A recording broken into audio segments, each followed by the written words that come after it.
Hey German learners, welcome. You know that feeling, right? That little grammar headache you get whenever German relative pronouns pop up? Well, if that's you, you've come to the right place. We are going to crack that code together today. All right, let's just jump right in. Does this look familiar? Der, den, or dem? You're riding along, feeling good about your German, and then, bam, you hit this wall.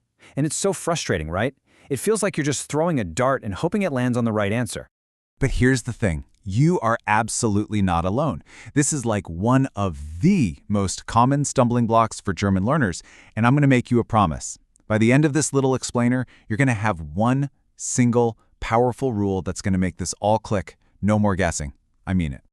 Okay, let's get into it. Think of this as the relative pronoun puzzle.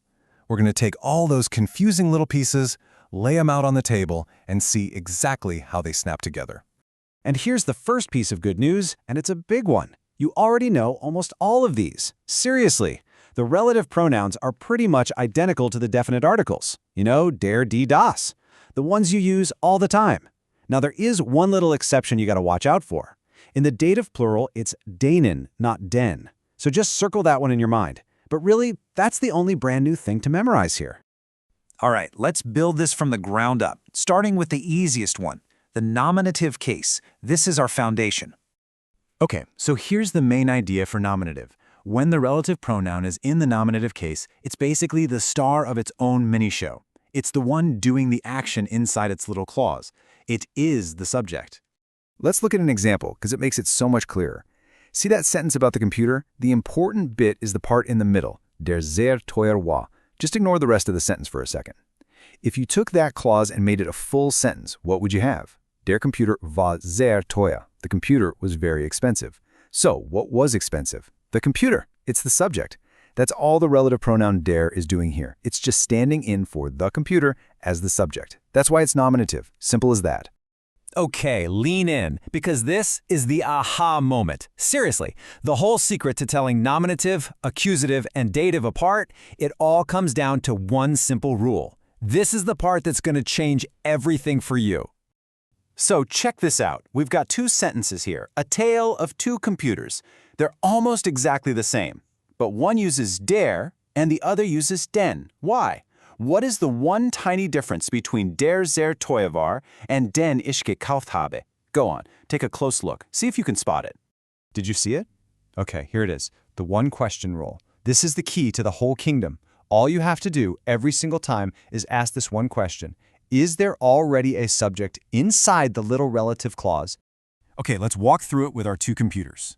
Sentence number one, der sehr teuer war. We look inside that clause. Is there a subject? Nope, nothing. So, the relative pronoun has to step up and be the subject. That means it's got to be nominative. See? Now sentence number two, den ich gekauft habe. Let's ask our question. Is there a subject in here? Yep, it's right there. Ich, I. Since I am already the subject, I'm the one doing the buying. The computer can't also be the subject. It has to be the thing being bought, the object. And in this case, that's accusative. This one question literally solves the puzzle every single time. All right, feeling good?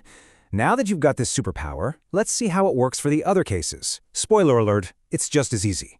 And the best news? The rule is exactly the same for dative. You still start by asking, is there a subject already in this clause? If the answer is yes, then you know your pronoun is an object. Now there's just one last little step. You have to look at the verb. The verb is the boss, and it decides if it wants an accusative object or a dative object. So check this out. On the left with the house, das der Mann gemietet hat. First step, is there a subject? Yes, der Mann, the man. Okay, so the house is an object. Now we look at the verb, mieten, to rent. Mieten always takes an accusative object. Boom, done. Now look at the right with the teacher. Dem die Schule zuhören. First step, is there a subject? You bet, die Schule, the students. So the teacher is an object. Now what about the verb? Zuhören, to listen to, is a verb that always takes the dative. See how that works? The one question rule tells you if it's an object, and then the verb tells you which kind of object. All right, for this last part, let's load up your German grammar toolkit with a couple of awesome cheat codes. These are little tricks to help you memorize which prepositions go with which case, because that can be a real pain.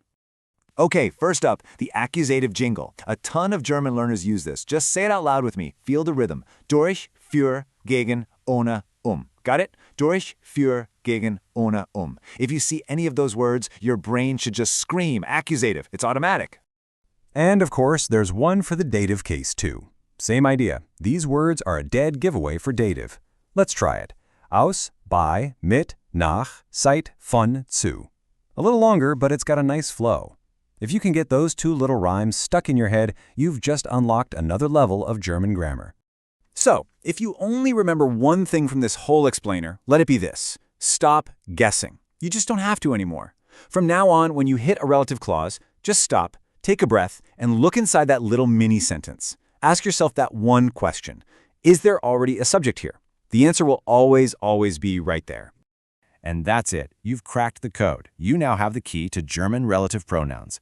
The next time you see one, you're not going to panic. You're going to know exactly what to do. So, now that you've got this one down, what's the next big German grammar puzzle you want us to solve together? Let us know. Happy learning.